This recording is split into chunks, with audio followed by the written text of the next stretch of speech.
Dans cette vidéo, je vais vous montrer à quel point le positionnement lingual au palais est important pour les mouvements que vous allez réaliser avec votre tête, voire même aussi les mouvements que vous allez réaliser avec votre corps entier. Et pour ça, en fait, on va faire deux exercices ensemble. Le premier exercice, je vous invite simplement à tourner la tête à gauche et à droite en mettant votre langue en bas, donc comme ceci, vraiment en collant votre langue au niveau du maxillaire inférieur, et de voir jusqu'où vous arrivez à gauche et à droite. Ensuite, je vous propose de faire le même exercice, la langue collée au palais, en mettant simplement votre langue au palais, en fait. Et de nouveau, vous tournez la tête à gauche, vous tournez la tête à droite, et vous voyez jusqu'où, quelle amplitude de mouvement vous allez avoir. Et ensuite de ça, on va faire exactement la même chose, mais en tirant la langue sur le côté. D'accord? On va voir ce que ça va donner ensemble. Donc, je vous montre ici. Donc, je mets ma langue en bas. Je regarde, je retiens jusqu'où je vais derrière. Maintenant, je vais mettre ma langue au palais.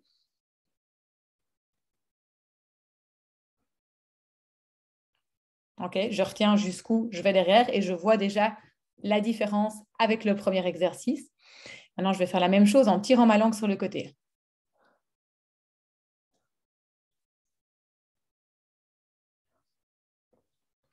Alors, normalement, vous avez dû voir que quand vous mettez votre langue au palais, vous allez déjà plus loin que quand votre langue était en bas sur le maxillaire inférieur et que quand vous tirez la langue, la langue accompagne le mouvement.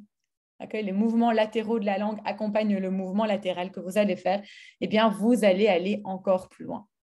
Donc, vous voyez à quel point la mobilité linguale, pas que le fait de savoir mettre sa langue sur le palais, mais également les mouvements latéraux de la langue, combien sont-ils importants pour votre mobilité au niveau de la nuque et au niveau de votre champ de vision. Si vous n'avez pas vu la différence, c'est que peut-être chez vous, ce serait intéressant d'aller évaluer la mobilité linguale et de voir s'il n'y a pas quelque chose qui, si vous n'auriez pas une mobilité linguale suboptimale. D'accord? Donc ça, c'était le premier exercice que je voulais faire avec vous. Maintenant, nous allons faire un deuxième exercice et pour ça, je vous invite à vous mettre debout.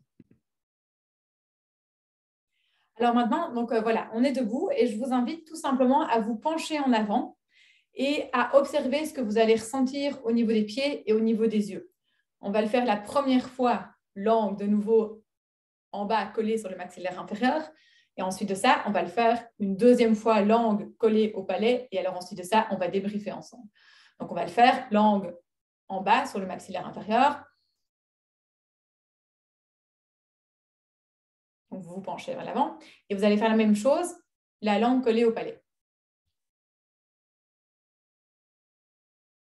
Alors, on va débriefer ensemble. Et donc là, à nouveau, le fait d'avoir un bon positionnement lingual au palais, on a plus de mobilité vers l'avant, on a plus d'équilibre, ok, et on a même également une meilleure convergence au niveau visuel. Donc voilà, refaites le test si vous n'avez pas bien senti les choses.